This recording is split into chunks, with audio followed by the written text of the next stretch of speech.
Près de 15 jours après l'entrée en vigueur, le 28 août dernier, du nouveau programme de vols internationaux, les choses n'ont connu aucune amélioration pour la majorité des Algériens résidant à l'étranger, billets excessivement chers, peu de destinations desservies, vols concentrés en majorité sur Paris.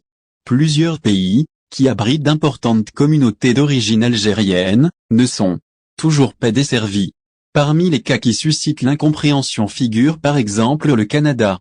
En plus d'abriter une importante communauté algérienne, cette destination est particulièrement rentable pour Air Algérie. Il y a également les pays du Golfe, tous exclus du nouveau programme de vol. Les Algériens qui résident dans ces pays doivent effectuer une ou plusieurs escales, parfois longues et coûteuses, à l'étranger pour pouvoir rentrer en Algérie. Des vols qui ne se déroulent pas toujours dans de très bonnes conditions, comme le montre l'affaire des 11 Algériens restés bloqués à l'aéroport de Francfort la semaine dernière. Vol restreint vers l'Algérie, liaison maritime suspendue.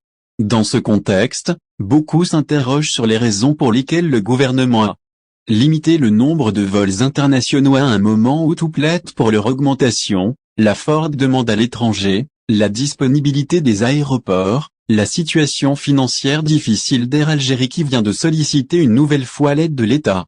En plus des demandes de hausse du nombre de vols, certains ne comprennent pas pourquoi les liaisons maritimes restent suspendues.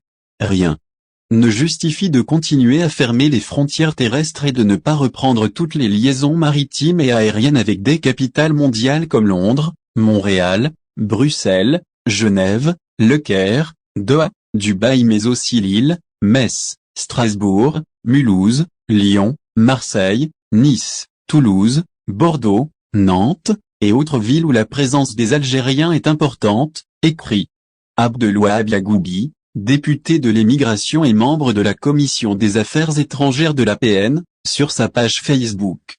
Un député interpelle le gouvernement. Pourquoi le gouvernement continue-t-il de restreindre aux Algériens le droit fondamental, constitutionnellement garanti, de circulation et d'aller et venir vers et depuis le territoire national, s'interroge, ce samedi 11 septembre, le député. Selon lui, rien ne justifie la poursuite de fermeture des frontières terrestres et le maintien de la suspension des liaisons maritimes, depuis mars 2020. Il appelle à une reprise totale des vols et des liaisons maritimes avec les grandes villes où vit une importante communauté algérienne. Le député cite Londres, Montréal, Bruxelles, Genève, Le Caire, Doha, Dubaï mais aussi Lille, Metz, Strasbourg, Mulhouse, Lyon, Marseille, Nice, Toulouse, Bordeaux, Nantes, et d'autres villes où la présence des Algériens est importante. Pour le député, le gouvernement n'est pas sans savoir que l'ouverture partielle fait des Algériens une proie à ceux qui monopolisent le marché du transport aérien et qui pillent injustement leur argent au su et au vu de... Au final, si vous avez aimé la vidéo, n'oubliez pas de vous abonner à la chaîne et d'appuyer sur la cloche pour recevoir nos actualités.